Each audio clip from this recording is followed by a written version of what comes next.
कधीच नाही चुकणार तुमचे फेवरेट टीव्ही शोज झी5 सोबत, तेही एकदम फ्री। नाही, मला नाही कळलं कोणाबद्दल बोलतेस तू? आदित्यचं लग्न ठरलंय श्रीकांत। आता आदित्यच्या आयुष्यात अनुष्का आली आहे। म्हणजे मला मान्य आहे पारू आणि आदित्यची खूप चांगली मैत्री आहे, पण त्याच्या आयुष्यात आता अनुष्का असतानाही आज आदित्य पारूची बाजू घेताना दिसला, जेव्हा त्यांनी अनुष्काची बाजू घेणं अपेक्षित होतं। श्रीकांत, आदित्यचा पारूबद्दलचा हा हळवेपणा खटकतोय मला। या गोष्टी खूप वेगळ्या पद्धतीने जाऊ शकतात। आदित्य आणि पारू? होय, आदित्यचा पारूबद्दलचा हा हळवेपणा त्याच्या मैत्रीची सीमा ओलांडू शकतो आणि काहीही होण्याच्या आधी पारून इथून जावं असं मला वाटतं। हे बघ, माझा पारूवर पूर्ण विश्वास आहे। ती आदित्यला मिळवण्याचा कधीही प्रयत्न करणार नाही, पण पारूमुळे आदित्य त्याच्या ध्येयापासून भरकटू नये असंही मला वाटतंय। पारूमुळे गेल्या काही दिवसात आदित्यचं कामात लक्ष नाहीये, तो सतत पारू पारू करतो आणि ह्याकडे आपण दुर्लक्ष नाही करू शकत श्रीकांत। हे बघ, आदित्यचं हे वागणं आदित्य आणि अनुष्काच्या नात्यासाठी आणि आपल्या कंपनीसाठी सुद्धा योग्य नाही।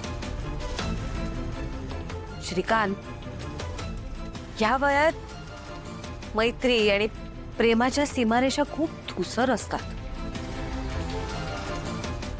पारू ह्या घरची मुलगी होऊ शकते, ती आदित्यची मैत्रीण होऊ शकते, पण पारू ह्या घरची सून होऊ शकत नाही। आणि या सगळ्यात त्या अनुष्काचा काय दोष? तिची का फरफट?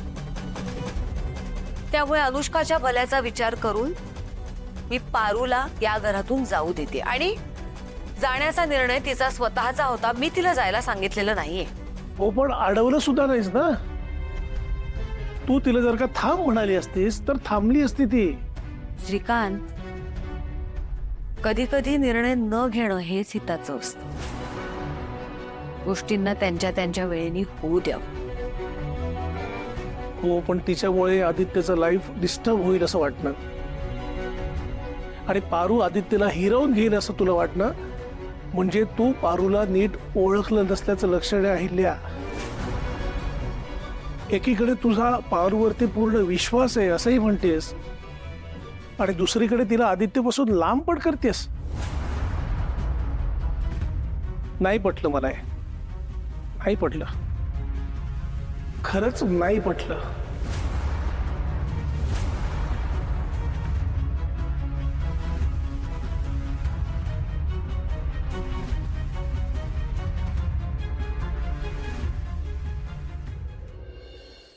झी5 ॲप डाउनलोड करा आणि पहा सर्व एपिसोड्स एकदम फ्री।